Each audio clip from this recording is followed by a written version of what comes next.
2026-এ জগন্নাথ দেবের স্নানযাত্রা আলোচনা করলাম। জগন্নাথ দেবের স্নানযাত্রা হলো রথযাত্রার আগে সবচেয়ে গুরুত্বপূর্ণ অনুষ্ঠান। জ্যৈষ্ঠ মাসে পূর্ণিমা তিথিতে জগন্নাথ, বলভদ্র ও সুভদ্রাকে মহাস্নান করানো হয়। ভক্তদের কাছে এটি জগন্নাথ দেবের জন্মতিথি বা আবির্ভাব তিথি হিসাবে পালিত হয়। 2026 সালের স্নানযাত্রার তারিখটি হলো 29শে জুন 2026 সোমবার। আর রথযাত্রাটাও জেনে নিন 16ই জুলাই 2026 বৃহস্পতিবার। উল্টো রথ 24শে জুলাই 2026 শুক্রবার। স্নানযাত্রা ও রথযাত্রার মধ্যে ব্যবধান 17 দিন। স্নানযাত্রায় কী হয়? স্নানবেদিতে মহাস্নান। ভোরবেলা গর্ভগৃহ থেকে জগন্নাথ, বলভদ্র, সুভদ্রা, সুদর্শন চক্র ও মদনমোহনকে বিশাল শোভাযাত্রা করে স্নান মণ্ডপে আনা হয়।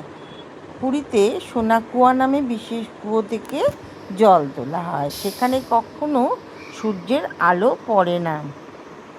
108 কলসে স্নান।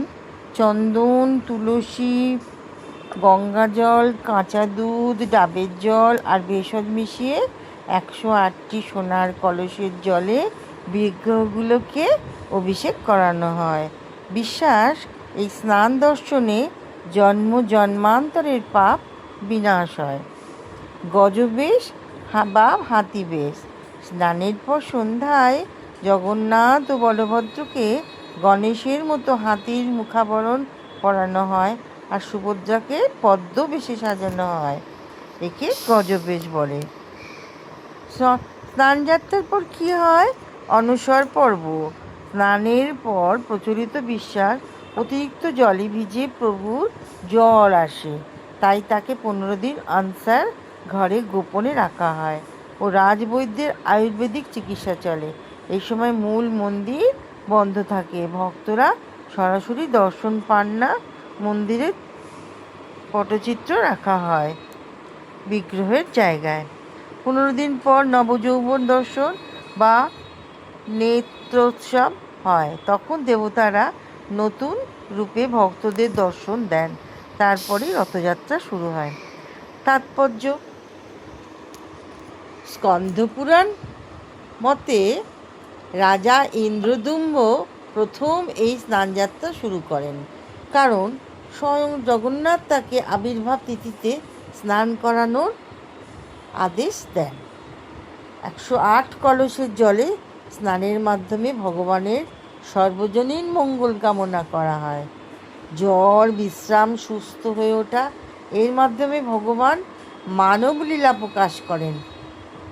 মূল অনুষ্ঠান উড়িষ্যার পুরী জগন্নাথ মন্দিরে অনুষ্ঠিত হয়, তবে হুগলির মাহেশ, কলকাতার ঢাকার ইস্কন, দীঘার জগন্নাথ মন্দির, খামরাই সহ ভারত বাংলাদেশের অসংখ্য মন্দিরে মহাসমারোহে পালিত হয়।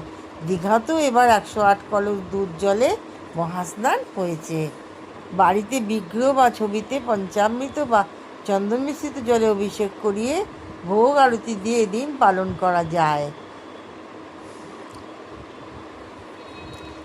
নমস্কার, এই পর্যন্তই রইল। আবার নতুন কোনো ভিডিওতে আবার দেখা হবে। আবার নতুন বিষয় নিয়ে আপনাদের কাছে আলোচনা করব। তাহলে এই পর্যন্তই রইল। আপনারা ভালো থাকবেন। আমার চ্যানেলটা লাইক, শেয়ার আর কমেন্টস করতে ভুলবেন না। যদি একটু ভালো লেগে থাকে তাহলে অতি অবশ্যই কমেন্টস করবেন। তাহলে আজকের মতো আমি রাখলাম। আমার নতুন কোনো ভিডিওতে আবার দেখা হবে। আশীর্বাদ করুন যেন নতুন কোনো ভিডিও খুব তাড়াতাড়ি যাতে আনতে পারি। আপনারাও খুব ভালো থাকুন ভগবানের কৃপায়, জগন্নাথ দেবের কৃপায়।